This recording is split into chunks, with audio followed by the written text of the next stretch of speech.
ಚಮತ್ಕಾರದ ಪಲ್ಲಕ್ಕಿ. ಇದೊಂದು ತುಂಬಾ ಹಿಂದಿನ ಕತೆ. ಒಂದ್ ಹಳ್ಳಿನಲ್ಲಿ ಚಂದರ್ ಅನ್ನೋ ಒಬ್ಬ ಹುಡುಗ ವಾಸ ಮಾಡ್ತಿದ್ದ. ಚಂದರ್ ತುಂಬಾ ಖುಷಿಯಾಗಿದ್ದ, ಯಾಕಂದ್ರೆ ಸ್ವಲ್ಪ ದಿನದಲ್ಲೇ ಚಂದರ್ ಮದ್ವೆ ಮಾಡ್ಕೊಳ್ಬೇಕು ಅಂತಿದ್ದ. ಆ ಸಮಯದಲ್ಲಿ ಮದ್ವೆ ಆದ್ಮೇಲೆ ಹುಡ್ಗಿನ ಪಲ್ಲಕ್ಕಿನಲ್ಲಿ ಕೂರಿಸ್ಕೊಂಡು ಹುಡ್ಗನ್ ಮನೆಗ್ ಕರ್ಕೊಂಡ್ ಬರ್ತಾ ಇದ್ರು. ಇನ್ನೊಂದು ನಿಯಮ ಏನಂದ್ರೆ, ಆ ಪಲ್ಲಕ್ಕಿಯಿಂದ ಯಾರೇ ಹೊರಗ್ ಬಂದ್ರೇನು ಹುಡ್ಗನಿಗೆ ಅದೇ ಹುಡ್ಗಿನ ತನ್ನ ಹೆಂಡತಿ ಅಂತ ಒಪ್ಕೋಬೇಕಾಗಿತ್ತು. ಚಂದನ್ ಇವತ್ತು ಅವನ ಮದ್ವೆ ಆಗೋ ಹುಡ್ಗಿಗೋಸ್ಕರ ಪಲ್ಲಕ್ಕಿ ಬುಕ್ ಮಾಡಕ್ ಹೋಗ್ತಿದ್ದ. ಅಮ್ಮ, ಬೇಗ ಊಟ ಕೊಡಿ, ನಾನಿವತ್ತು ಪಲ್ಲಕ್ಕಿ ವಿಚಾರನ ಮಾತಾಡಕ್ ಹೋಗ್ತಿದ್ದೀನಿ.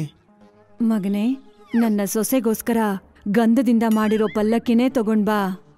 ಅಮ್ಮ, ನೀವು ಚಿಂತೆ ಮಾಡಬೇಡಿ, ನಾನು ಗಂಧದ ಮರದ ಪಲ್ಲಕ್ಕಿನೇ ವಿಚಾರಿಸ್ಕೊಂಬರ್ತೀನಿ. ಆ ಕಾಲದಲ್ಲಿ ಗಂಧದಿಂದ ಮಾಡಿರೋ ಪಲ್ಲಕ್ಕಿ ತುಂಬಾ ಬೇಡಿಕೆನಲ್ಲಿತ್ತು. ಚಂದನ್ನ ಹೆಂಡತಿಯ ಸ್ವಾಗತನ ತುಂಬಾ ಜೋರಾಗಿ ಮಾಡಿದ್ರು. ಮಾರನೇ ದಿನ ಬೀಳ್ಕೊಡೋ ಸಮಯ ಬಂದಾಯ್ತು. ಅಮ್ಮ, ಅಪ್ಪಾಜಿ, ನಿಮ್ಮಿಬ್ರು ನೆನಪು ತುಂಬಾ ಬರುತ್ತೆ. ಹುಡುಗಿ ಪಲ್ಲಕ್ಕಿನಲ್ಲಿ ಕೂತ್ಕೊಂಡ್ಲು, ಜನಗಳು ಅದನ್ನ ಎತ್ಕೊಂಡ್ರು, ಮತ್ತೆ ದಿಬ್ಬಣ ಹೊರಡ್ತು. ಹೋಗುವಾಗ ದಿಬ್ಬಣ ವಿಶ್ರಾಂತಿಗೋಸ್ಕರ ಒಂದ್ ಕಡೆ ನಿಂತ್ಕೊಂಡ್ರು. ಎಲ್ರೂ ಸ್ವಲ್ಪ ಹೊತ್ತು ಆರಾಮ್ ಮಾಡ್ಕೊಳ್ಳಿ. ಯಾರಿಗಾದ್ರೂ ಮುಖ ಕೈ ಕಾಲು ತೊಳ್ಕೊಬೇಕಂದ್ರೆ ಹೋಗ್ ಬನ್ನಿ. ಊಟ ಗೀಟ ಮಾಡ್ಬೇಕು ಅಂದ್ರೂ ಮಾಡಿ. ಪಲ್ಲಕ್ಕಿನ ಎತ್ಕೊಂಡ್ ಹೋಗೋರು ಸ್ವಲ್ಪ ಹೊತ್ತಿನ ತನಕ ಪಲ್ಲಕ್ಕಿನ ಕೆಳಗಡೆ ಇಟ್ಟು ವಿಶ್ರಾಂತಿ ತಗೊಂಡ್ರು. ಸ್ವಲ್ಪ ಹೊತ್ತಿನ ನಂತರ ದಿಬ್ಬಣ ಮತ್ತೆ ತನ್ನ ಪ್ರಯಾಣನ ಮುಂದುವರಿಸ್ತು. ಸಂಜೆ ಹೊತ್ತಿಗೆ ಊರನ್ನ ತಲುಪಿದ್ರು. ಚಂದರ್ನ ತಾಯಿ ಮತ್ತೆ ಹಳ್ಳಿಯ ಬೇರೆ ಹೆಂಗಸರು ಹೆಣ್ಣನ್ನ ಸ್ವಾಗತ ಮಾಡೋದಿಕ್ಕೆ ಪಲ್ಲಕ್ಕಿ ಹತ್ರ ಬಂದ್ರು. ಸೊಸೆ, ಹೊರಗಡೆ ಬಾ ಅಮ್ಮ, ನಿನ್ ಗಂಡನ್ ಮನೆ ಬಂತು. ಆ ಪಲ್ಲಕ್ಕಿ ಒಳಗಡೆಯಿಂದ ಸೊಸೆ ಹೊರಗಡೆನೆ ಬರ್ತಿಲ್ಲ. ಚಂದರ್ನ ಅಮ್ಮ ಮತ್ತೆ ಅವಳನ್ನ ಕರೀತಾರೆ. ಸೊಸೆ, ಹೊರಗಡೆ ಬಾ, ನಿದ್ದೆ ಮಾಡ್ತಿದ್ಯಾ ಪಲ್ಲಕ್ಕಿನಲ್ಲಿ? ಆದ್ರೂ ಕೂಡ ಸೊಸೆ ಹೊರಗಡೆ ಬರ್ಲಿಲ್ಲ. ಹಳ್ಳಿ ಜನರ ಉತ್ಸಾಹ ಜಾಸ್ತಿ ಆಯ್ತು. ಕೊನೆಗೆ ಚಂದರ್ನ ಅಮ್ಮ ತಾನೇ ಪಲ್ಲಕ್ಕಿ ಪರ್ದೆ ಸರಿಗಿಸ್ತಾಳೆ. ಅವಳು ಬಿಟ್ಕಣ್ಣನ್ನ ಬಿಟ್ಟ ಹಾಗೆ ನೋಡ್ತಾ ಇದ್ದಾಳೆ. ಅಯ್ಯೋ ರಾಮ, ಇದ್ರಲ್ಲಿ ಒಂದು ಕರಡು ಇದೆಯಲ್ಲ. ಇಡೀ ಹಳ್ಳಿನಲ್ಲಿ ಕರೆಂಟ್ ತರ ಸುದ್ದಿ ಹರಡ್ಬಿಡ್ತು. ಚಂದರ್ ದಿಬ್ಬಣದಲ್ಲಿ ಸೊಸೆ ಜಾಗದಲ್ಲಿ ಕರಡಿ ಹೊರಗ್ ಬಂತು ಅಂತ. ಇದು ಹೇಗ್ ಸಾಧ್ಯ? ಪಲ್ಲಕ್ಕಿಯಿಂದ ಮದುಮಗಳು ಎಲ್ಲೋದ್ಲು? ಆ ಹಳ್ಳಿಯ ಮುಖ್ಯಸ್ಥ ಅಲ್ಲಿಗ್ ಬರ್ತಾರೆ. ಇಲ್ಲ, ನಿಯಮ ಅನುಸಾರವಾಗಿ ಈ ಚಂದರು ಕರಡಿಯನ್ನೇ ತನ್ನ ಹೆಂಡತಿಯಾಗಿ ಒಪ್ಕೋಬೇಕು. ನಾನು ಕರಡಿನ ಹೆಂಡತಿಯಾಗಿ ಒಪ್ಕೊಳ್ಳೋದಿಲ್ಲ. ಖಂಡಿತವಾಗ್ಲೂ ಈ ಪಲ್ಲಕ್ಕಿಯಲ್ಲಿ ಏನೋ ಜಾದೂ ಇದೆ. ಇದೇ ನನ್ನ ಹೆಂಡತಿನ ಕರಡಿ ಮಾಡಿರೋದು. ಪಲ್ಲಕ್ಕಿಯಲ್ಲಿ ಜಾದೂ ಹೇಗ್ ಸಾಧ್ಯ? ಪೂರ್ತಿ ಊರೇ ನ್ಯಾಯ ನೀತಿನ ಪಾಲಿಸುತ್ತೆ. ನೀನು ನಿಯಮ ರೀತಿ ನಿವಾಜನ್ನ ಪಾಲಿಸ್ಲೇಬೇಕು. ಆ ಕಾಲದಲ್ಲಿ ರೀತಿ ರಿವಾಜ್ಗಳನ್ನ ಎಲ್ರೂ ಒಪ್ಕೊಳ್ಳೇಬೇಕಿತ್ತು. ಹಳ್ಳಿ ಜನರು ಚಂದರ್ಗೆ ಬಲವಂತವಾಗಿ ಆ ಕರಡಿನೇ ಚಂದರ್ನ ಹೆಂಡತಿ ಅಂತ ಸ್ವೀಕಾರ ಮಾಡೋ ಹಾಗೆ ಎಲ್ರೂ ಮಾಡಿದ್ರು. ಸ್ವಲ್ಪ ದಿನಗಳ ನಂತರ ಮುಖ್ಯಸ್ಥರ ಮಗನ ಮದ್ವೆ ನಿಶ್ಚಯ ಆಯ್ತು. ಮುಖ್ಯಸ್ಥರ ಮಗನ ಹೆಣ್ಣು ಕೂಡ ಅದೇ ಹಳ್ಳಿಯಿಂದ ಬರ್ಬೇಕಾಗಿತ್ತು. ಚಂದರ್ ಎಲ್ಲಿ ಮದ್ವೆ ಆಗಿದ್ನೋ ಅಲ್ಲಿಂದ.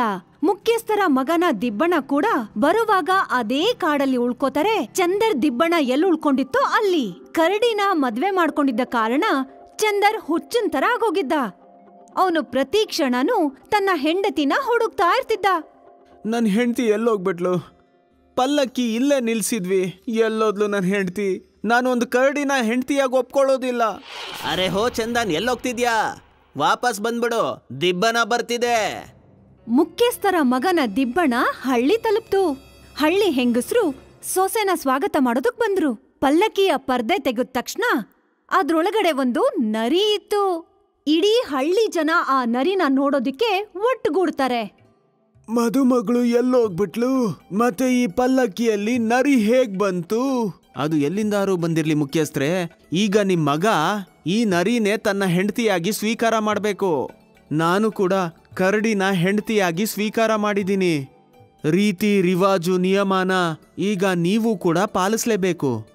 ಆ ವರ್ಷ ಆ ಊರಲ್ಲಿ ಯಾರ್ದೇ ಮದ್ವೆ ಆಗಿದ್ರು ಪಲ್ಲಕ್ಕಿಯಿಂದ ಹುಡುಗಿ ಮಾಯ ಆಗಿ ಆ ಪಲ್ಲಕ್ಕಿ ಒಳಗಡೆ ಯಾವ್ದಾದ್ರೂ ಪ್ರಾಣಿ ಇರ್ತಾ ಇತ್ತು. ಹಳ್ಳಿ ಜನರು ತುಂಬಾನೇ ತಲೆ ಕೆಡಿಸ್ಕೊಂಡಿದ್ರು. ಅವರು ನಿರ್ಧಾರ ಮಾಡ್ಕೊಂಡ್ರು, ಮದ್ವೆ ಹುಡುಗಿ ಎಲ್ ಹೋಗತ್ತೆ ಅಂತ ಎಲ್ರೂ ಸೇರಿ ಕಣ್ ಹಿಡಿಬೇಕು ಅಂತ. ಈ ಪಲ್ಲಕ್ಕಿ ಚಮತ್ಕಾರದ ಅಥವಾ ಬೇರೆ ಏನಾದ್ರೂ ಇದ್ಯಾ?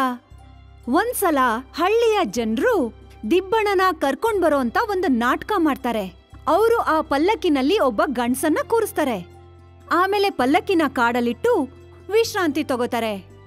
ಆ ಪಲ್ಲಕ್ಕಿಲ್ ಕೂತಿದ್ದ ಆ ಗಂಡ್ಸು ನೋಡ್ತಾನೆ, ಕೆಳಗಡೆ ಭೂಮಿಯಿಂದ ಯಾರೋ ಪಲ್ಲಕ್ಕಿ ತಳಭಾಗನ ಕತ್ತರಿಸ್ತಿರ್ತಾರೆ. ಅದೊಂದು ಹುಡ್ಗಿ ಕೈಯಾಗಿತ್ತು. ಆ ಗಂಡ್ಸು ಆ ಹುಡ್ಗಿ ಕೈ ಹಿಡ್ಕೊಂಡು ಜೋರಾಗಿ ಕೂಗ್ತಾನೆ, ಬನ್ನಿ ಊರಿನ ಜನರೆಲ್ಲ, ಹುಡುಗಿ ಕಳ್ಳಿ ಸಿಕ್ಕಿದಾಳೆ, ಬೇಗ ಬನ್ನಿ, ಅವಳು ಭೂಮಿ ಒಳಗೆ ಬಚ್ಚಿಟ್ಕೊಂಡಿದ್ದಾಳೆ. ಹಳ್ಳಿ ಜನರು ಒಟ್ಟುಗೂಡ್ತಾರೆ ಮತ್ತವರು ಕೈ ಎಳ್ದು ಭೂಮಿ ಒಳಗಡೆಯಿಂದ ಒಂದ್ ಹುಡ್ಗಿನ ಹೊರಗ್ ತೆಗಿತಾರೆ. ಹಾಗಾದ್ರೆ ನೀನೇನ ನಮ್ಮ ಹೆಂಡ್ತೀರ್ನೆಲ್ಲ ಅಪಹರಿಸಿದ್ದು? ನಾವು ಈ ಪಲ್ಲಕ್ಕಿ ಜಾದುದು ಅನ್ಕೊಂಡಿದ್ವಿ. ಹಾ, ನಾನೇ. ನಿಮ್ ಹಳ್ಳಿನಲ್ಲಿ ನನ್ ಮದ್ವೆ ನಿಶ್ಚಯ ಆಗಿತ್ತು. ಧೀರಜ್ ಅನ್ನೋ ಹುಡ್ಗ ನೆನ್ಪಿದ್ಯಾ ನಿಮ್ಗೆ? ನೆನ್ಪಿದೆ. ಆ ಮದುವೆ ನಿಂತೋಯ್ತು. ಆ ಮದ್ವೆ ಯಾಕೆ ನಿಂತು ಹೋಯ್ತು ಅಂದ್ರೆ, ಯಾಕಂದ್ರೆ ನಮ್ಮ ಅಪ್ಪ ಅಮ್ಮ ಧೀರಜ್ಗೋಸ್ಕರ ವರದಕ್ಷಿಣೆ ಕೊಡೋಕ್ಕಾಗ್ಲಿಲ್ಲ. ಅದಕ್ಕೆ ನಮ್ಮಲ್ಲಿದ್ದೆಲ್ಲಾನು ಕೂಡ ಮಾರಿ ದುಡ್ಡಿನ ವ್ಯವಸ್ಥೆ ಮಾಡಿದ್ವಿ.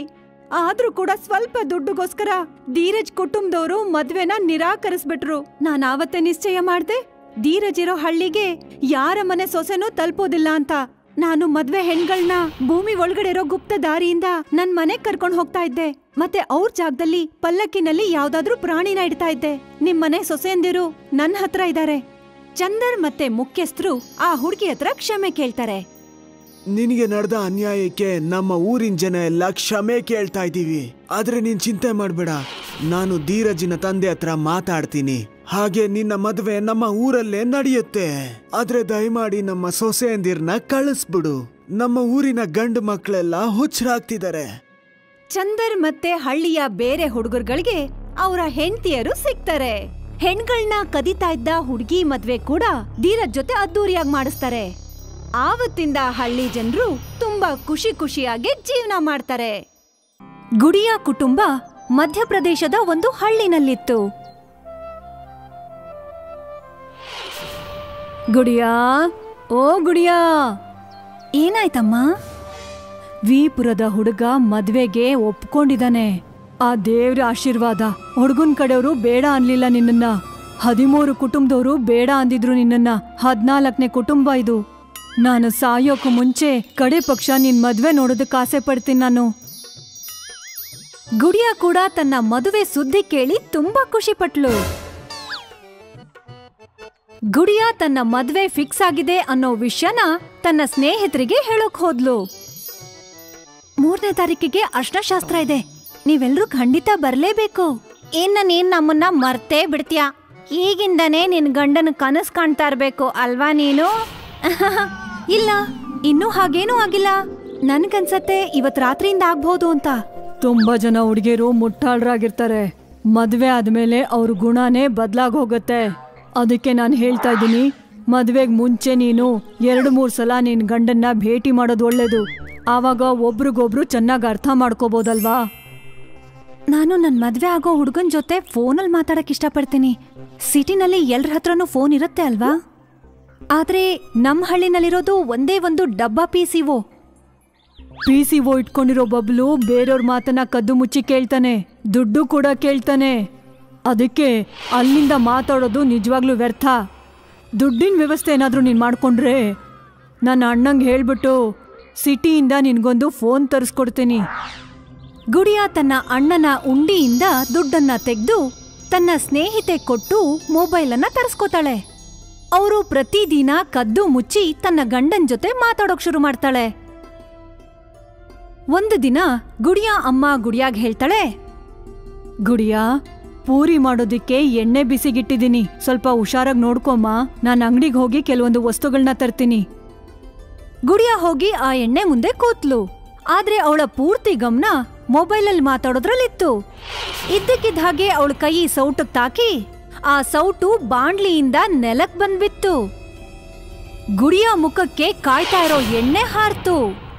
ಅದರಿಂದ ಅವಳ ಮುಖದಲ್ಲಿ ತುಂಬಾ ಕಡೆ ಕಲೆ ಆಯ್ತು. ಈ ವಿಷಯ ಇಡೀ ಹಳ್ಳಿಗೆ ಹರಡ್ತು. ಇದು ಹುಡುಗನ್ ಮನೆಯವ್ರಿಗೂ ಗೊತ್ತಾಯ್ತು.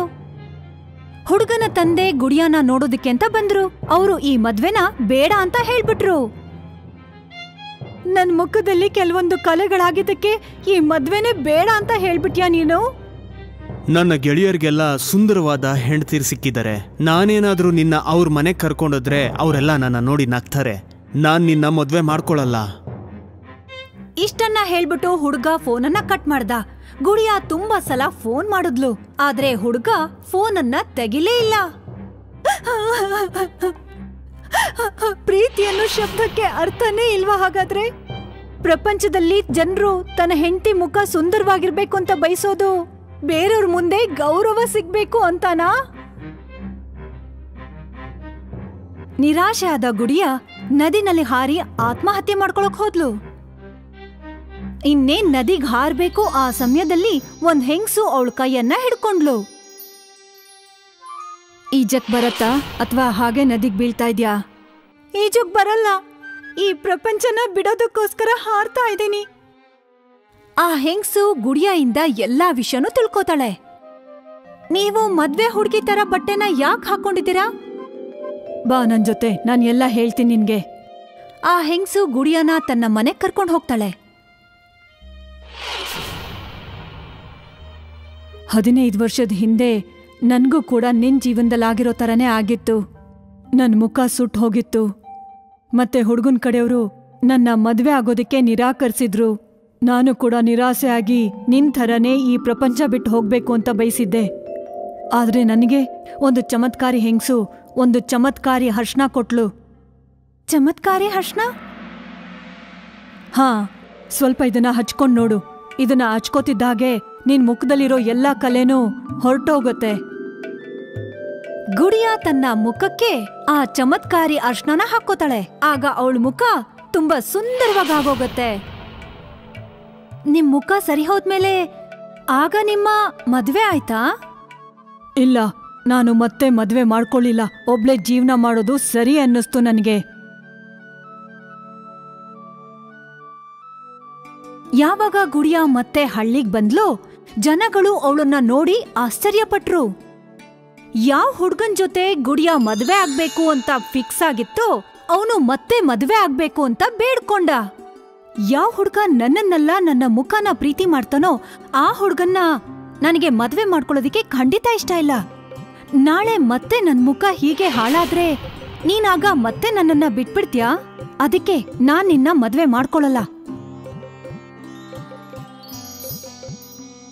ಗುಡಿಯಾ ನಿರ್ಧಾರ ಮಾಡಿದ್ಲು, ಮೊದ್ಲು ತನ್ ಕಾಲ್ ಮೇಲ್ ತಾನು ನಿಂತ್ಕೋಬೇಕು ಅಂತ, ಆಮೇಲೆ ಮದ್ವೆ ಬಗ್ಗೆ ಯೋಚನೆ ಮಾಡ್ಬೇಕು ಅಂತ. ಸ್ನೇಹಿತರೆ, ಈ ಕಥೆಯಿಂದ ನಾವೇನ್ ಅರ್ಥ ಮಾಡ್ಕೋತೀವಿ ಅಂದ್ರೆ ಪ್ರತಿಯೊಂದು ಹುಡ್ಗಿನೂ ಮದ್ವೆಗ್ ಮುಂಚೆ ತನ್ನ ಕಾಲ್ ಮೇಲೆ ತಾನು ನಿಂತಿರ್ಬೇಕು ಅಂತ. ಯಾಕಂದ್ರೆ ಮದ್ವೆ ಆದ್ಮೇಲೆ ಹುಡ್ಗನ್ ಕಡೆಯವರು ಯಾವ್ದೋ ಕಾರಣ ಇಟ್ಕೊಂಡು ಹುಡ್ಗಿನ ಆಚೆ ಕಳಿಸ್ಬಿಟ್ರೆ ಆಗ ಅವಳ ಜೀವನನ ಅವಳೇ ನೋಡ್ಕೋಬಹುದು ಅಂತ.